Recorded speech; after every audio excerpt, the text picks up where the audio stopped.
Jadi orang-orang yang ikhlas itu orang-orang yang beribadah tanpa mencari keuntungan. Artinya keuntungan-keuntungan yang sifatnya syahwat perut dan faraj, yang mana itu akan komplit ada di dalam surga.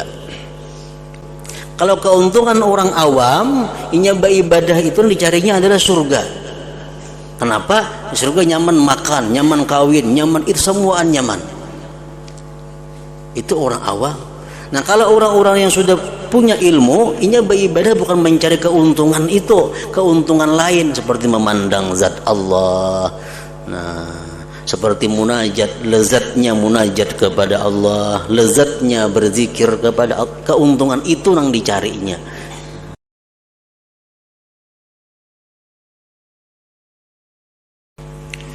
Bismillahirrahmanirrahim. Alhamdulillahirabbil alamin. Wassalatu wassalamu ala asyrafil anbiya wal mursalin sayyidina maulana Muhammadin wa ala alihi wa sahbihi ajma'in. Qala al-musannif al-imam hujjatul Islam Abu Hamid Muhammad bin Muhammad al-Ghazali rahimahullah wa nafa'ana bi ulumih. Bayanu aqawilis syuyukh bil ikhlas. Qala as-Susi al-ikhlasu faqdu ru'yatil ikhlas, fa inna man syahada bi ikhlasihil ikhlasa faqad ihtaja ikhlasuhu ila ikhlas, wa ma dzakarahu isyaratun ila tasbiyatil amali anil ujubi bil fi'il, fa innal iltifata ila ikhlas wan nadhara ilai ujubun wa huwa min jumlatil afat, wal khalisu ma safa an jami'il afat, fahadha ta'arrada li afatin wahidah. Wa qala Sahlun rahimahullahu ta'ala al-ikhlasu ay yakuna sukunul abdi wa harakatuhu lillahi ta'ala khassah, wa hadhihi kalimatun jami'atun muhitatun bil gharad. Wa fi ma'nahu qawlu Ibrahim ibni Adham al-ikhlasu sidqun niyyati ma'allahi ta'ala. Wa qila li Sahlin ayyu syai'in ashaddu 'ala an-nafsi, faqala al-ikhlas id laysa laha bihi nasib, ila akhir. Penjelasan tentang pendapat para masyayikh, para guru-guru tentang pengertian ikhlas.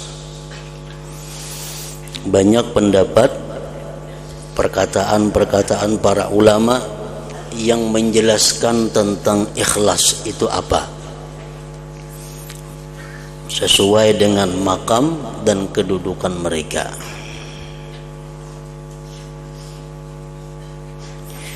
As-Susi berkata, ikhlas adalah tidak melihat ikhlas.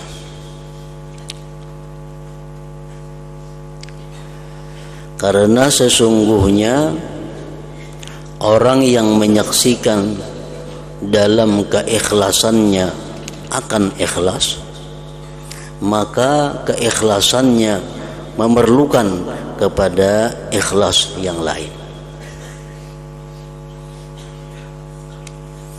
Nah, ini salah satu pendapat daripada ulama. Beliau mengatakan bahwa ikhlas itu adalah apabila kita tidak melihat diri kita ikhlas.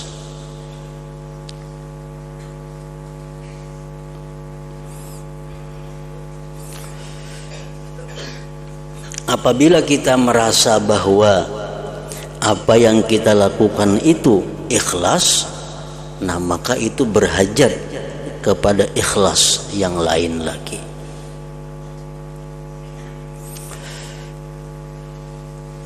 Nah, jadi di sini artinya setiap kali kita melakukan ibadah atau taat kepada Allah, jangan sekali-kali kita merasakan bahwa kita telah ikhlas melakukannya.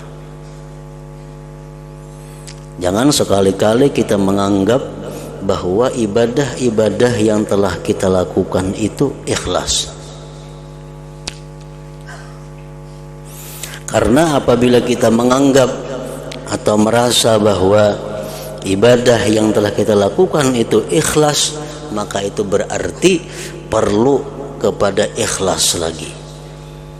Artinya itu belum murni, belum ikhlas.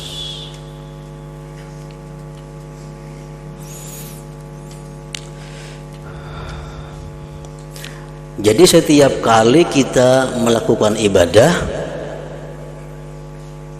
kita pelajari cara-cara untuk mendapatkan ikhlas, lalu kita beribadah dengan cara-cara itu, dan kita berharap kepada Allah agar ibadah kita tadi ikhlas. Ya paling ingat situ. Jangan sampai kita mengambil satu kenyataan, satu kepastian bahwa ibadah kita ikhlas. Jangan sampai demikian. Setiap kali kita beribadah, kita lakukan cara-cara supaya ikhlas, dan kita berharap agar ibadah kita itu jadi ikhlas. Nah, kayak itu aja. Ikhlas lah kamu tadi beribadah, mudah-mudahan ikhlas. Nah, kayak itu. Kamu tadi ikhlas lah memberi aku, ikhlas. Nah, kada ikhlas tuh. Merasa ikhlas.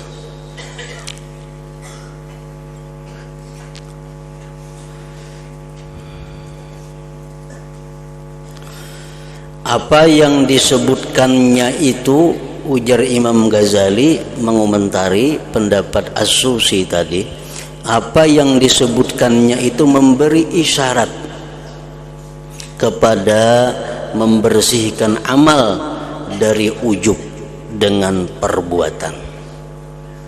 Karena kalau kita merasa bahwa ibadah yang kita lakukan itu ikhlas, kan ikhlas satu sifat yang agung, ikhlas satu sifat yang sangat mulia. Nah, kalau kita merasa bahwa kita telah ikhlas, berarti ujub, berarti kita ujub.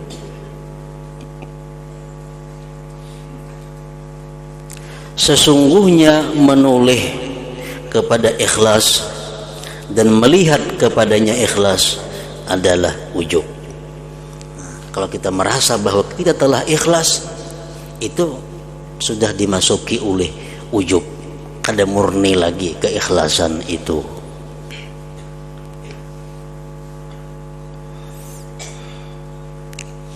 Dan itu ujub termasuk dari jumlah penyakit-penyakit yang merusak amal, yang merusak kemurnian atau keikhlasan ibadah. Dan yang ikhlas adalah yang bersih dari semua penyakit, baik ujub atau yang lainnya. Dan ini menghadapi satu penyakit. Kalau kita mengatakan bahwa kita telah ikhlas, berarti kita menghadapi satu penyakit amal, yaitu adalah ujub tadi.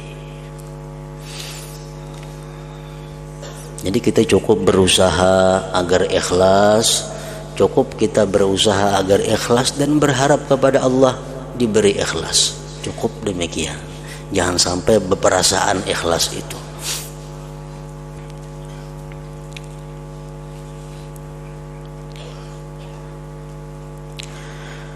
Sahal rahimahullah ta'ala berkata, Imam Sahal,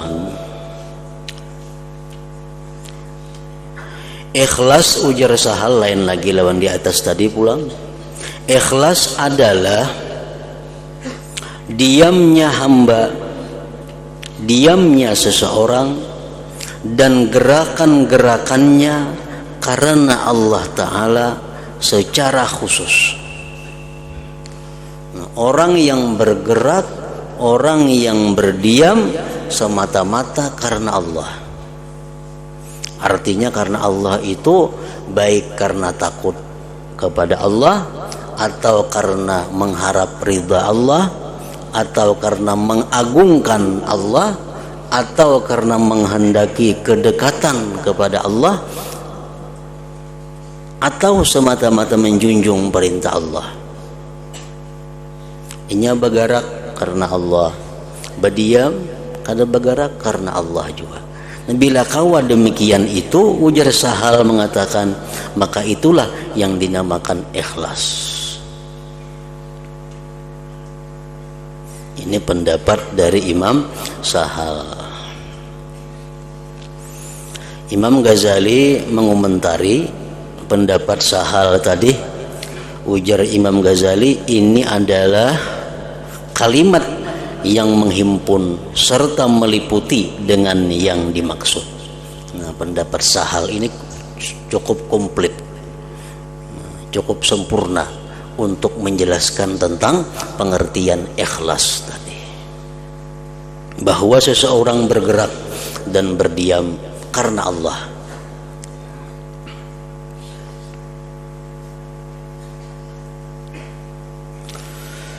Dan semakna dengan perkataan Sahal adalah perkataan Ibrahim bin Adham. Ibrahim bin Adham mengatakan ikhlas adalah kebenaran niat beserta Allah Ta'ala. Kalaunya bergerak karena Allah, kalaunya berdiam karena Allah, kalaunya istirahat pun karena Allah juga. Ikhlas adalah kebenaran niat beserta Allah Ta'ala. Ditanyakan kepada Sahal, apakah sesuatu yang paling berat atas nafsu? Apa yang paling sulit dilakukan oleh nafsu? Maka Sahal menjawab, ikhlas. Itu paling sulit. Ikhlas satu nikmat Allah yang paling besar yang kada dihirii orang. Kita nih ikhlas, orang kada nang hirinya. Mungkin kita banyak berduit, orang bisa hiri. Kita hafal Quran, orang bisa hiri. Kita hafal macam-macam ilmu, orang bisa dengki. Tapi kalau kita ikhlas, orang kada ada dengkinya. Kenapa? Karena ngalih. Karena ikhlas itu paling sulit. Apakah sesuatu yang paling berat atas nafsu? Maka Sahal menjawab, ikhlas. Kenapa ngalihnya ikhlas itu? Karena tidak ada bagian bagi nafsu padanya. Ikhlas semata-mata menjunjung perintah Allah. Itu kan ikhlas. Kada ada untuk kepentingan dirinya, kada ada untuk kenyamanan dirinya, kada ada untuk kelezatan dirinya. Yang pentingnya beribadah semata-mata menjunjung perintah Allah. Jadi nafsu kada ada umpat sedikit pun menikmati perbuatan kita. Makanya ikhlas ini sulit bagi nafsu karena inya kada umpat.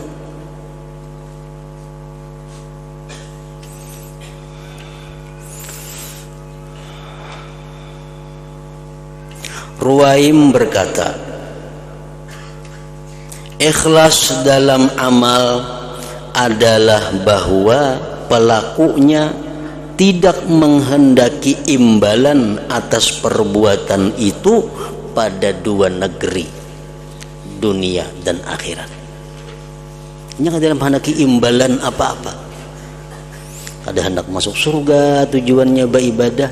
Kada hendak supaya selamat bahagia dalam dunia, kada ada juga.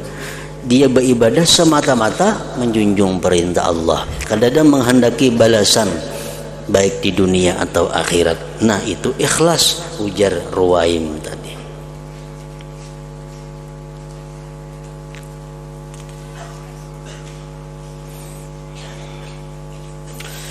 Imam Ghazali mengatakan ini adalah isyarat yang dikatakan Ruwaim tadi, isyarat kepada bahwasanya keuntungan nafsu adalah penyakit di waktu segera dunia dan waktu mendatang akhirat.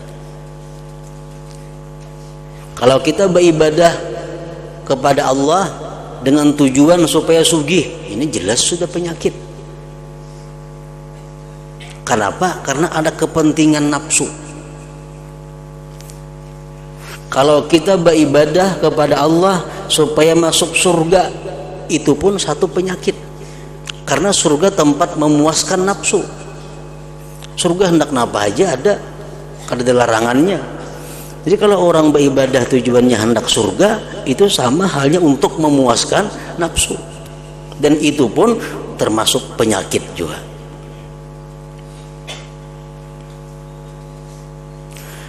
Dan orang yang beribadah untuk memperoleh kenikmatan diri dengan nafsu syahwat di surga adalah orang yang sakit. Jadi menurut kedudukan ini, menurut makam beliau ini, bahwa kalau kita beribadah kepada Allah dengan harapan diberinya surga, itu masih kita sebagai orang yang sakit, belum jadi orang yang baik, yang sehat. Karena kita masih ingin menuluskan hawa nafsu kita.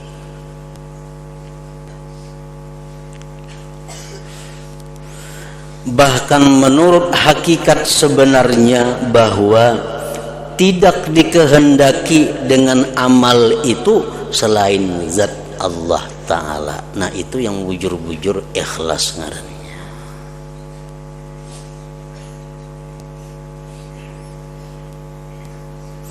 Dan itu isyarat kepada keikhlasan orang-orang siddiqin, orang-orang yang benar-benar, yaitu ikhlas yang mutlak.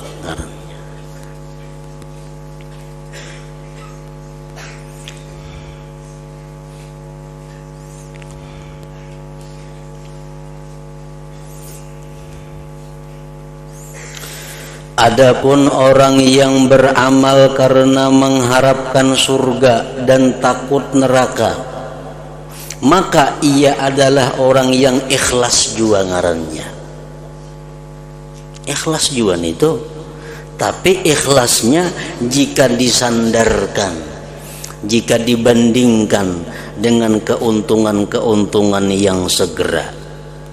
Nah, dibanding orang yang beribadah untuk mencari keuntungan dunia, maka orang yang beribadah untuk surga itu dikatakan ikhlas. Kalau kita membanding ke situ,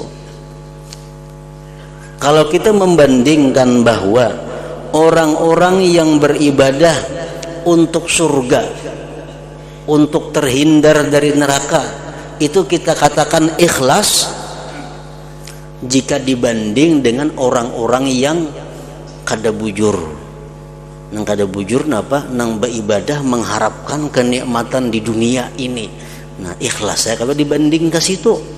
Tapi kalau dibanding kepada orang-orang yang beribadah hanya mengharapkan zat Allah, nah maka orang yang beribadah karena surga ini pun kada ikhlas juga ngarannya. Walaupun itu masih diterima di sisi Allah Subhanahu wa Ta'ala kalau kita beribadah karena surga dan neraka, sebab itu termasuk bagian daripada akhirat, bukan bagian daripada dunia.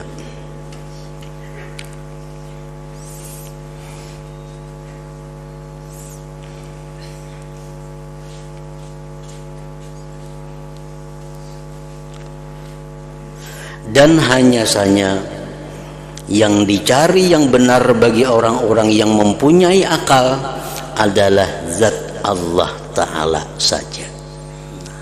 Itu yang dikatakan tidak sakit.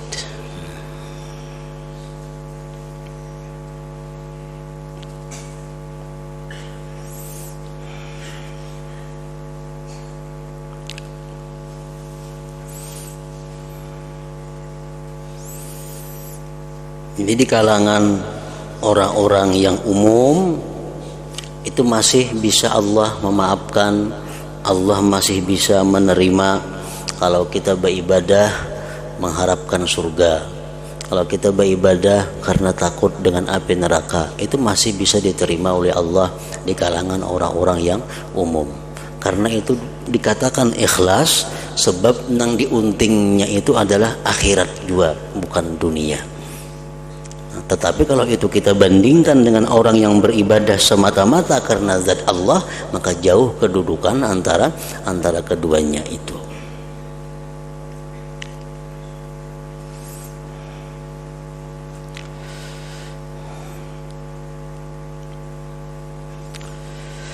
Dan ada yang mengatakan, ada sedikit salah tulisannya, dan ada yang mengatakan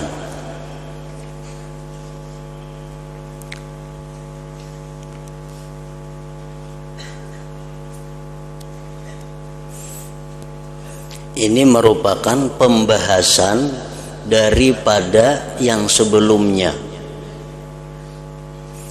Tadi disebutkan bahwa yang ikhlas itu adalah orang yang tidak ada berkepentingan dengan apa-apa selain Allah. Itu kan ikhlas. Orang yang tidak ada berkepentingan, orang yang tidak ada mencari bagian-bagian selain daripada Allah, itu ikhlas, ujar. Nang benar macam itu. Lalu ada yang mengatakan, ujar yang mengatakan ini, manusia tidak bergerak melainkan untuk keuntungan. Manusia ini setiap kali bergerak pasti ada keuntungan nang diuntingnya. Manusia setiap kalinya berbuat pasti ada kepentingan, ada keuntungan nang diharapkannya. Dan terlepas dari keuntungan-keuntungan adalah sifat ketuhanan. Sedangkan orang yang berbuat kadang mencari keuntungan itu hanya Allah, mana mau manusia. Manusia setiap kalinya berbuat pasti mencari keuntungan. Nang kadang mencari keuntungan dengan perbuatannya itu hanya Allah. Dan barang siapa mendakwa demikian, maka ia kafir. Nah, ada yang mengatakan demikian. Artinya kalau aku nih beribadah tidak kepentingan, aku beribadah tidak mengharapkan apa-apa, hanya yang kutuju Allah semata, kada ada kepentingan itu ini kada ada, yang kuharap hanya Allah. Ada yang mengatakan itu kafir. Kenapa? Karena manusia itu bergerak beribadah pasti ada keuntungan yang dicarinya. Kalau macam itu menyamai sifat Tuhan ngarannya. Menyamai sifat Tuhan itu kafir. Tuhan maulah ini, Tuhan kan ada keuntungannya. Tuhan menciptakan ini, Tuhan kan ada kepentingannya. Nah kalau kita beribadah kada ada kepentingan, kada ada keuntungan, berarti kita bersifat lawan sifat Tuhan. Itu kafir jadinya. Nah,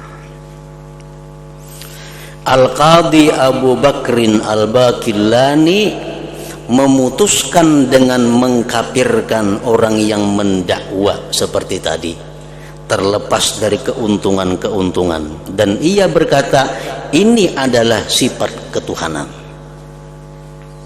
Kalau orang mengaku dia kadang mencari keuntungan dengan perbuatannya, kadang mencari kepentingan dengan perbuatan, itu sifat Tuhan.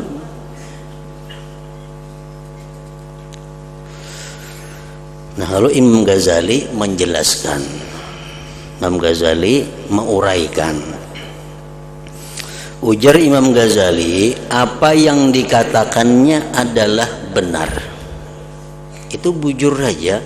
Kalau orang tuh berbuat merasa bahwa kada ada kepentingan nang dicarinya, kada ada keuntungan nang dicarinya, itu kafir, itu bujur. Itu bujur. Karena itu sifat Allah. Tetapi ujar Imam Ghazali, kaum artinya orang-orang tasawuf hanya saja menghendaki dengan demikian itu adalah terlepas dari apa yang dinamakan oleh manusia keuntungan-keuntungan, yaitu syahwat-syahwat yang disifati dalam surga saja. Itu maksudnya. Inya beribadah itu kadang mencari keuntungan, maksudnya keuntungan-keuntungan yang sifatnya menunaikan syahwat di dalam surga itu. Inya beribadah bukan karena hendak bidadari, inya beribadah bukan karena hendak makanan-makanan yang banyak di surga, kada itu. Nah, dimaksudkan keuntungan-keuntungan itu menjadi Imam Ghazali adalah keuntungan-keuntungan yang dinamakan dengan syahwat. Jadi orang-orang yang ikhlas itu orang-orang yang beribadah tanpa mencari keuntungan. Artinya keuntungan-keuntungan yang sifatnya syahwat, syahwat perut dan faraj, yang mana itu akan komplit ada di dalam surga. Adapun memperoleh kelezatan dengan semata-mata ma'rifah, munajat, dan memandang kepada zat Allah Ta'ala, maka ini adalah keuntungan mereka. Ini keuntungan mereka di situ. Kalau keuntungan orang awam, inya beribadah itu dicarinya adalah surga. Kenapa? Di surga nyaman makan, nyaman kawin, nyaman itu semuaan nyaman. Itu orang awam. Nah, kalau orang-orang yang sudah punya ilmu, inya beribadah bukan mencari keuntungan itu, keuntungan lain seperti memandang zat Allah. Nah, seperti munajat, lezatnya munajat kepada Allah, lezatnya berzikir kepada Allah, keuntungan itu yang dicarinya. Dan ini tidak dianggap oleh manusia suatu keuntungan. Biasanya orang lezatnya berzikir itu dianggap ada keuntungan oleh manusia. Bahkan mereka merasa heran kepadanya. Orang tuh berzikir padahal nyamannya heran.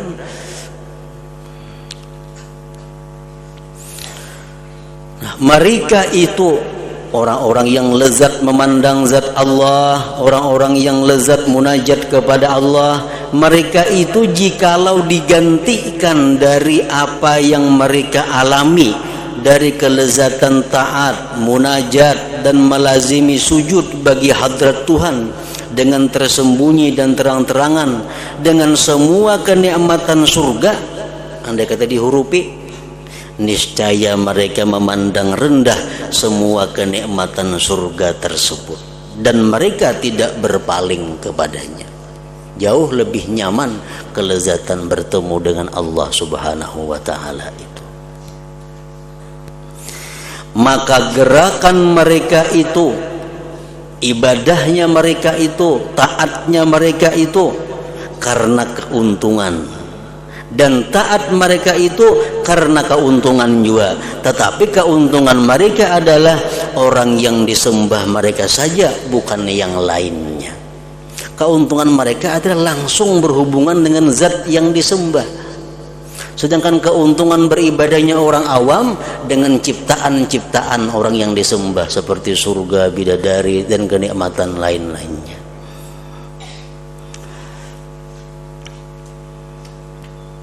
Nah, jadi artinya bukan dimaksud bahwa ikhlas itu melepaskan diri dari keuntungan-keuntungan, kepentingan-kepentingan. Bukan itu maksudnya. Ikhlas itu adalah melepaskan hati dari kepentingan-kepentingan, keuntungan-keuntungan yang sifatnya syahwat, makan, minum, dan sebagainya, seperti di surga. Nah, kalau kita mencari keuntungan-keuntungan yang sifatnya langsung pada zat yang disembah Allah, seperti lezatnya bertemu Allah, aku beribadah ini supaya bisa bertemu dengan Allah, aku beribadah supaya bisa di hadratullah, itu murni ikhlas ngarannya, kada merusak dengan keikhlasannya.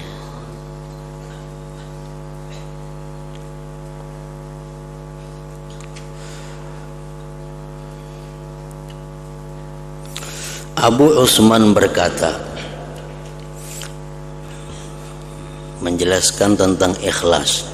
Ikhlas Jarsidin adalah melupakan melihat makhluk dengan terus-menerus memandang kepada Khalik saja. Itu ikhlas. Jangan memikirkan makhluk, beribadah terus hanya kepada Allah. Ini adalah isyarat kepada penyakit riya saja. Karena kalau kita memandang kepada makhluk, masuk riya ngarannya.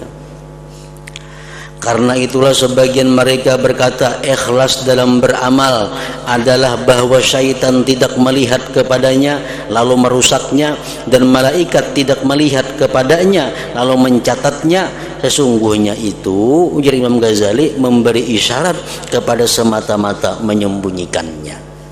Kan ikhlas itu rahasia ya Tuhan, sirrun min sirri, rahasiaku yang kutitipkan di hati hambaku, itu ikhlas. Nah, berhubung ikhlas ini rahasia, malaikat kada kau mencatat, syaitan kada kau merusak, karena anaknya rahasia. Menulis, malaikat cuma tulis, ini orang sembahyang zuhur, ini orang sembahyang asar, ini orang bersedekah, ini orang berzakat, ini orang berzikir, ini orang tulis oleh malaikat nih tuh. Karena sampai ke hadirat Allah, Allah nang tahu. Oh, ini ke Tuhannya kada ikhlas, tinggal ini kada bujur, kada karena aku, ini kada karena aku. Nah, penyeleksian terakhir itu di sisi Allah Subhanahu wa taala. Dikatakan ikhlas adalah apa yang tersembunyi daripada makhluk dan bersih dari hubungan-hubungan, dan ini lebih menghimpunkan bagi segala maksud ikhlas. Al-Muhasibi berkata ikhlas adalah mengeluarkan makhluk daripada muamalah, daripada beramal dengan Tuhan. Jangan ada karena makhluk beribadah kepada Allah, itu ikhlas. Ini isyarat kepada semata-mata menolak riya. Riya orang beribadah karena makhluk, karena itu, karena ini. Begitu pula perkataan Al-Khawwas, barang siapa minum dari gelas kepemimpinan maka ia keluar dari keikhlasan ubudiyah. Kalau orang tuh hendak jadi pemimpin, orang hendak jadi kepala, dalam hatinya ada ambisi seperti itu, orang tuh kata-kata ikhlas sudah. Barang siapa meminum dari gelas kepemimpinan maka ia keluar dari keikhlasan ubudiyah. Kita berambisi hendak diangkat orang jadi ini, kaulah kita beribadah ikhlas, kada kau lagi. Al-Hawariyun berkata kepada Nabi Isa alaihissalam, apa amal yang ikhlas itu? Maka Nabi Isa alaihissalam menjawab, yang beramal karena Allah Ta'ala, yang tidak menyukai bahwa seseorang memujinya atas perbuatan tersebut. Itu ikhlas. Kita kadang mengharapkan pujian orang dalam beribadah kepada Allah. Nah, itu ikhlas, ujar Nabi Isa. Ini juga menyinggung bagi meninggalkan riya. Nah, kalau kita beribadah tapi kita berharap dipuji makhluk, itu riya ngarannya. Al-Junaid berkata ikhlas adalah membersihkan amal dari segala kotoran, ngarannya murni. Al-Fudail berkata meninggalkan amal karena manusia adalah riya. Hendak sembahyang, berarti orang ada lo kada jadi ya sembahyang, nah tuh riya ngarannya sudah. Hendak membaca Quran, kelihatan orang kada jadi mengaji, tuh riya sudah ngarannya. Kenapa maka memandang makhluk itu? Meninggalkan amal karena manusia adalah riya, dan beramal karena manusia adalah syirik. Dan ikhlas adalah Allah memberi afiat kepadamu daripada keduanya. Bila kada riya, kada syirik, nah itu hanya di tengahnya ada ikhlas. Dikatakan ikhlas adalah terus-menerus muraqabah dan lupa keuntungan-keuntungan semuanya. Ini adalah penjelasan yang sempurna. Perkataan-perkataan tentang ini adalah banyak benar. Setiap ulama macam-macam pendapatnya menguraikan tentang ikhlas itu. Dan tidak ada faedah dalam memperbanyak penukilan. Menditulis semuaan kebanyakan. Setelah tersingkap hakikatnya, hakikat ikhlas sudah jelas bahwa seseorang beribadah kepada Allah semata-mata untuk Allah, semata-mata untuk mengabdi, menjunjung perintah Allah. Dan sesungguhnya penjelasan yang memuaskan tentang ikhlas ini adalah penjelasan pemimpin umat terdahulu dan umat yang terakhir, sallallahu alaihi wasallam. Ketika beliau ditanya tentang ikhlas, beliau bersabda, "Antaqula rabbiyallah tsumma istaqim kama umirta." Artinya bahwa kamu berkata, Allah itu Tuhanku, kemudian kamu istiqamahlah sebagaimana kamu diperintah. Nah, artinya apa? Setiap kali kita beramal karena Allah, dan teruskan karena Allah, itu jangan diubah-ubah lagi. Kita mulai beribadah karena Allah. Itu dalam pertengahan ibadah macam-macam datang godaan kiri kanan supaya mengubah keikhlasan kita karena Allah tadi.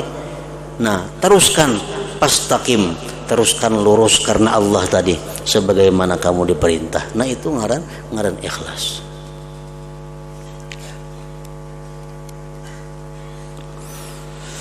Antaqula rabbiyallah tsumma istaqim kama umirta. Artinya bahwa kamu berkata Allah itu Tuhanku, kemudian kamu istiqamahlah sebagaimana kamu diperintah. Maksudnya adalah kamu tidak menyembah akan hawa nafsumu, dan kamu tidak menyembah melainkan Tuhanmu, dan kamu beristiqamah, berketetapan dalam beribadah kepadanya sebagaimana kamu diperintah. Ini memberi isyarat kepada memutuskan sesuatu selain Allah dari berlakunya pandangan, dan itulah ikhlas yang sebenarnya. Nah, penjelasan tentang tingkat campuran yang menjadi penyakit yang mengeruhkan ikhlas. Ketahuilah bahwa penyakit-penyakit yang mengganggu ikhlas itu sebagiannya jelas dan sebagiannya tersembunyi, dan sebagiannya lemah serta jelas, dan sebagiannya kuat beserta tersembunyi. Ini yang merusak niat kita. Kita berniat padahal baik awalnya, tapi di pertengahan ibadah kadang-kadang datang yang mengganggu. Ada yang samar, ada yang jelas, ada yang lemah, ada yang kuat. Dan tidak dapat dipahami perbedaan tingkatan-tingkatan dalam hal tersebut, dalam hal tersembunyi dan jelas, melainkan dengan contoh. Nang apa nang tersembunyi, nang kayak apa nang jelas, itu kada kau paham kalau kada ada contohnya. Paling jelas penyakit yang mengganggu ikhlas adalah riya. Maka hendaklah kami menyebutkan perumpamaan daripadanya. Maka kami berkata, syaitan memasukkan penyakit atas orang yang mengerjakan salat manakala ia ikhlas dalam salatnya. Allahu Akbar lillahi ta'ala, sudah karena Allah Ta'ala, itu ikhlas. Syaitan datang ke hati kita. Nah, kemudian suatu jamaah memandang kepadanya atau orang masuk kepadanya. Kita sembahyang tadi karena Allah. Datang ada orang, lalu syaitan berkata kepadanya, membisiki nang sembahyang nih, ya syaitan, baguskanlah salatmu, baik-baik kan sembahyang tuh ada orang di belakang tuh, baguskanlah salatmu, sehingga orang yang hadir ini, ya syaitan melihat ini memandang kepadamu dengan pandangan kewibawaan dan kesalihan. Dan ia tidak memandang hina dan tidak menggibahmu. Mungkin sembahyang kada baiknya kamu digibahnya. dibisikinya hati yang sembahyang tadi, padahal awalnya ikhlas ini sembahyang. Karena datang orang, syaitan menggeretiki di hati, maka anggota badannya khusyuk jadinya, sendi-sendinya tenang, dan salatnya jadi baik. Nah, dan ini adalah riya yang nampak, jelas riya sudah itu. Dan demikian itu tidak tersembunyi atas orang-orang mubtadiin, pemula dari para murid. Orang murid-murid yang mengaji mengerti sudah itu bahwa itu riya ngarannya. Dan jelas kada samar. Derajat yang kedua, bahwa murid itu, seseorang itu telah memahami penyakit ini. Nya paham dah kalau kayak itu riya ada maunya. Dan ia berhati-hati daripadanya. Lalu ia tidak mentaati syaitan padanya. Yang baik-baiklah sembahyang. Pokoknya kan padahan orang kada baik kena sopan. Nah, karena ingin tahu beilmu na sembahyang nih, kada dihiraukannya geritik hati itu. Sembahyanglah ingin seperti biasanya. Tidak berpaling kepadanya.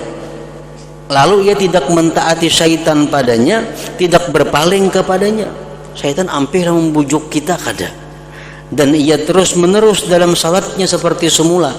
Lalu syaitan mendatanginya dalam pameran kebaikan, dan ia berkata, dibujuk lawan yang tadi kada mampan dah. Yang kami syaitan baik-baik sembahyang supaya kan padahkan orang saleh, padahkan orang nang baik sembahyang.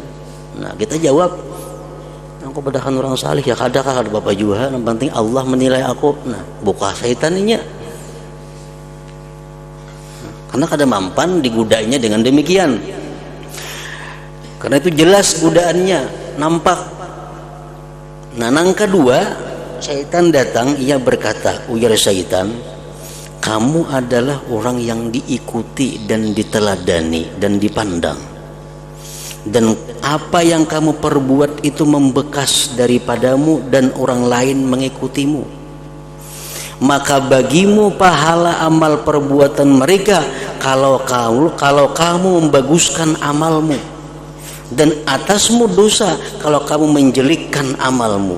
Maka baguskanlah amalmu di hadapan mereka, mudah-mudahan diikuti denganmu dalam kekhusyuan dan membaguskan ibadah. Ini bujukan syaitan kepada kita untuk memperbaiki, mengolah indah sembahyang, memperindah sembahyang. Ikam syaitan diikuti orang. Kalau ikam baik sembahyang ikam diikuti orang, ikam dapat jauh pahalanya. Kalau ikam sembahyang kada baik, ikam dapat dosa karena orang menuruti salah. Jadi ikam baiki sembahyang di hadapan buhannya itu nah. Nah, ini adalah lebih samar daripada yang pertama. Ini samar nih. Yang tadi kan jelas sudah riya nih tuh, ini kada. Kalau ikam baik sembahyang di hadapan bebuhannya itu, syaitan inya mengikuti ikam dapat pahala berapa? Orang mengikuti kebaikan lawan ikam. Kalau ikam sembahyang kada baik diikuti, ini dapat dosa juga ikam. Jadi baik-baik ikam sembahyang di hadapan buhannya itu. Nah, ini adalah lebih samar daripada yang pertama. Kadang-kadang tertipu padanya orang yang tidak tertipu dengan yang pertama. Pertamanya berhasil, di sini tertipu yang kedua. Dan ini juga riya ngarannya yang sebenarnya, dan merusak keikhlasan. Sesungguhnya kalau ia seseorang yang sembahyang tadi melihat khusyuk dan bagus ibadah itu kebaikan, ia tidak ridha meninggalkannya bagi orang lain. Makanya khusyuk itu penting buat apanya? Mengurus orang lain. Maka mengapa ia tidak ridha demikian bagi dirinya di tempat yang sunyi, dan tidak mungkin diri orang lain itu lebih mulia atasnya dari dirinya sendiri? Maka ini adalah semata-mata pemalsuan daripada syaitan. Kalau kita sembahyang sorangan, tidak membisiki syaitan, cuma baik-baik sembahyang kada ada. Lalu di tengah orang banyak, syaitan membisiki. Tetapi orang yang diikuti adalah orang yang beristiqamah pada dirinya dan bersinar hatinya, lalu sinarnya tersebar pada orang lain, maka bagi dirinya pahala atas demikian. Adapun ini orang adalah semata-mata nifak, munafik dan pemalsuan. Sembayang di rumah beberang aja, sembayang di tengah orang banyak lalu beapik karena supaya diikuti orang. Sembahyangku supaya diumpati orang, supaya dijadikan contoh oleh orang. Sembahyang yang baik tuh macam ini. Di rumah nang kada melihat bebarangi sembahyang, nah itu kemunafikan, ngarannya kepalsuan. Karena dapat pahala apa mun yang ada orang mengikutinya. Barang siapa mengikutinya, maka ia diberi pahala atasnya. Nang mana umpat inya, tetap saja dapat pahala nang umpat. Adapun orang yang diikuti itu, maka ia dituntut dengan pemalsuannya dan disiksa atas menampakkannya dari diri apa yang ia tidak bersifat dengannya. Nah, kemudian derajat yang ketiga, dan ini lebih halus lagi pulang godaannya daripada yang sebelumnya.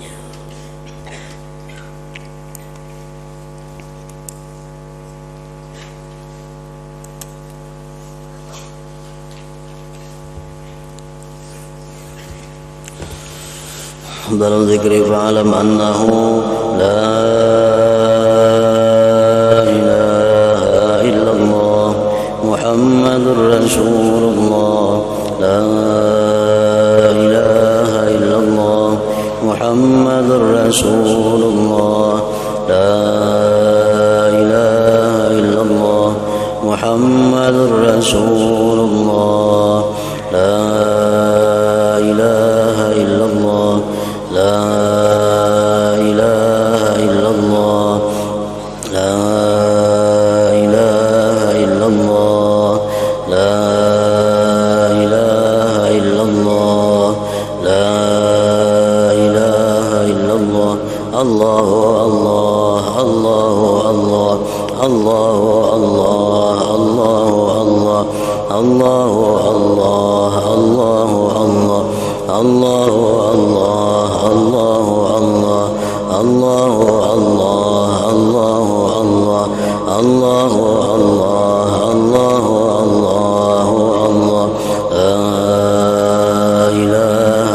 الله محمد رسول الله لا إله إلا الله محمد رسول الله لا إله إلا الله محمد رسول الله لا إله إلا الله الفاتحة إلى آخره.